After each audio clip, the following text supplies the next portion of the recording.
Something that is spoken of so much in the spiritual circles, and rightly so, is the ego. What is the ego exactly, and why does it have so much power over us?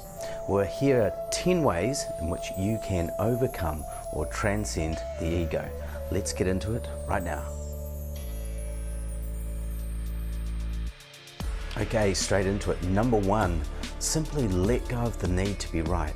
That's all that the ego wants. It simply wants to be right. It needs to be right, because in it proving itself to be right, then it's making itself a very valid thing to have in your life. You see, the ego doesn't actually exist. The ego is just a collection of information. It is not intelligence, it is intellect. But it is intellect used in a way that is trying to pass itself off as intelligence. Intelligence is very true to the moment.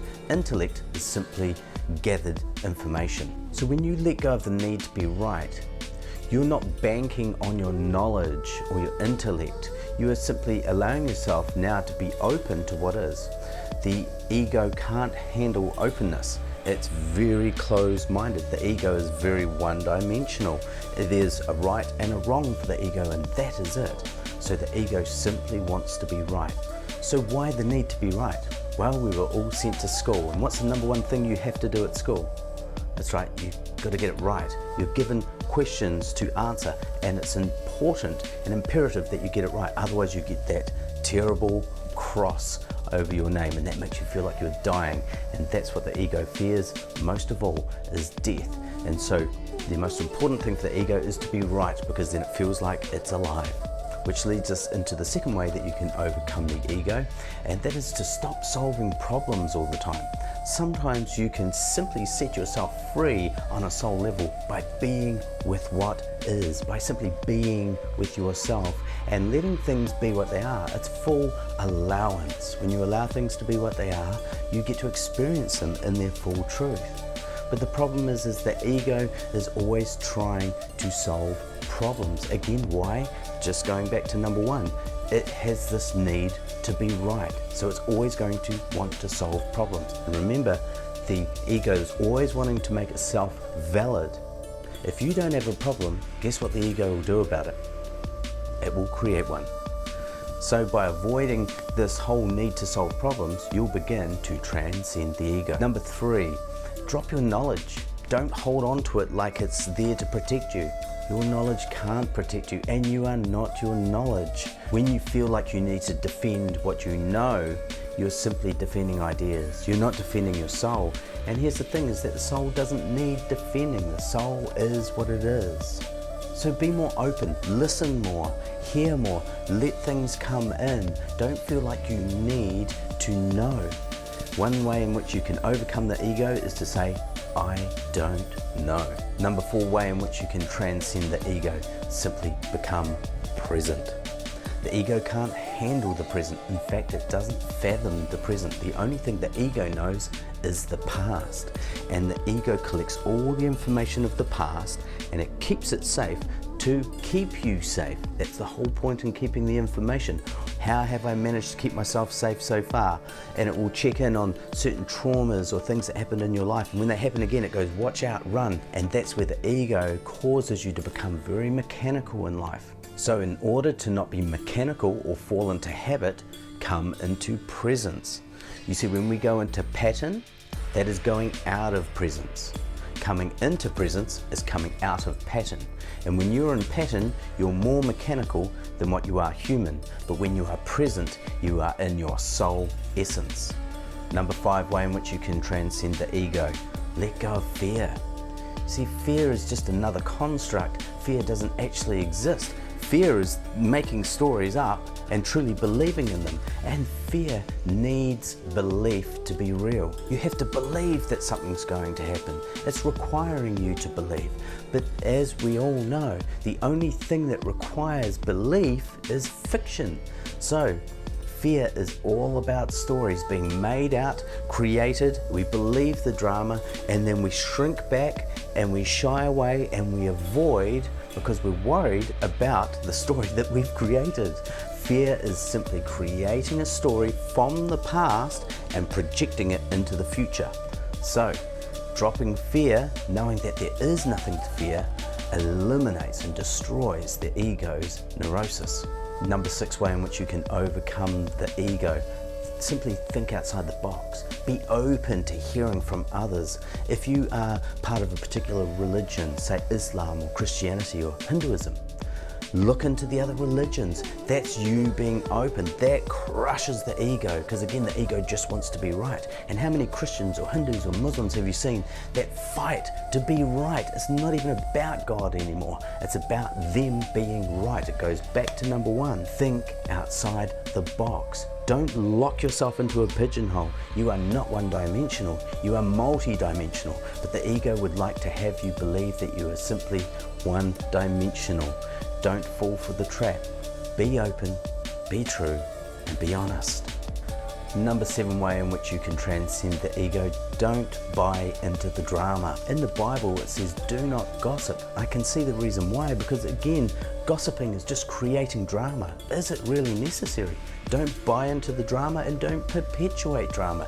It's an ego trip. The ego wants you to create drama because that's all that the ego is. The ego is made of drama. It's made of stories, but there is no true story. Remember, the truth is in the story. So to transcend the ego, simply drop the drama. Number 8 way in which you can transcend the ego is don't allow yourself to be offended. Next time you feel offended, check in and ask yourself, what is it that is offended? Why am I offended? Now the I is the ego, and look into it and look at the ego as if it is separate from you, because here's the thing, you are not the ego. It is a collection of information. It's like saying that the computer is all the files that's on the computer. It's not. The files are files, they're information. You are like that. You're more like the computer than you are the files that are on there. You are not the program that is running. So when you are offended, ask yourself, who is this I that is offended? And why is this I offended? Look into it. To transcend the ego, allow yourself not to be offended. To be offended is simply an ego trip. Number 9 way in which you can overcome the ego. Go into realization. Spend time with everything that happens. Don't prejudge it.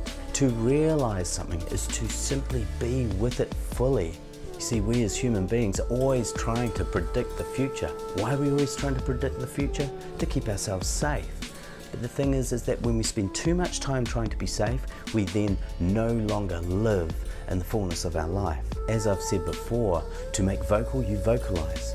To make real, you realize. So spend more time in your life realizing life, letting it be real in the moment, not bringing in the past.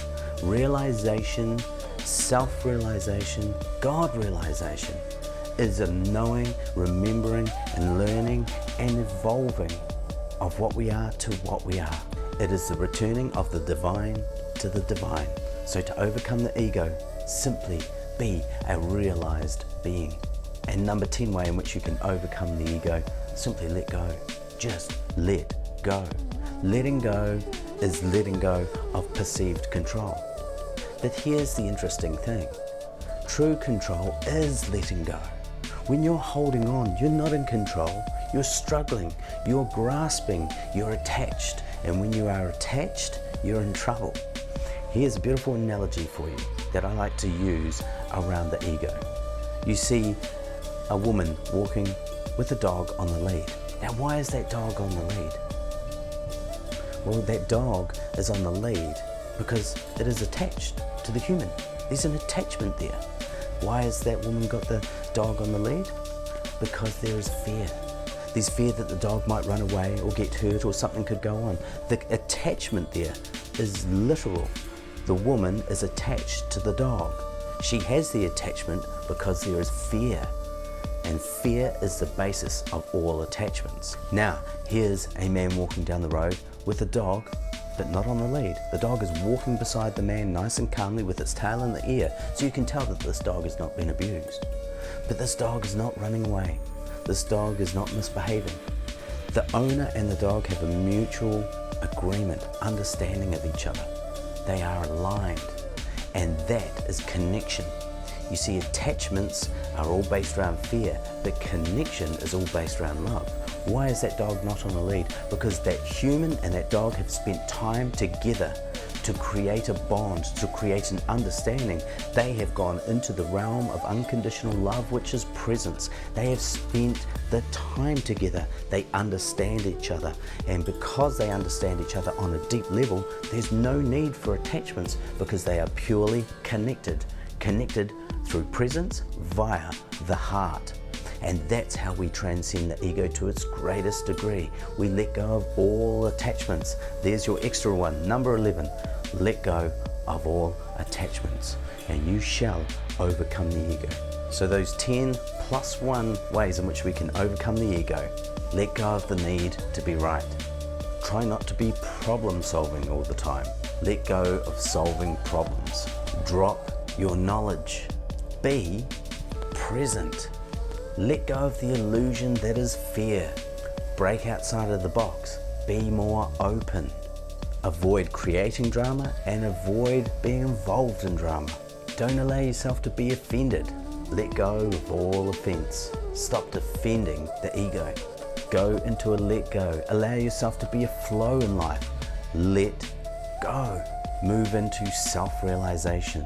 Allowing things to be and allowing yourself to be. And finally, drop attachments. Do not fear overcoming the ego. The ego is there to keep you safe. But there's no greater trust than knowing you are in the hands of the universe, divinely loved and divinely inspired. Let there be light.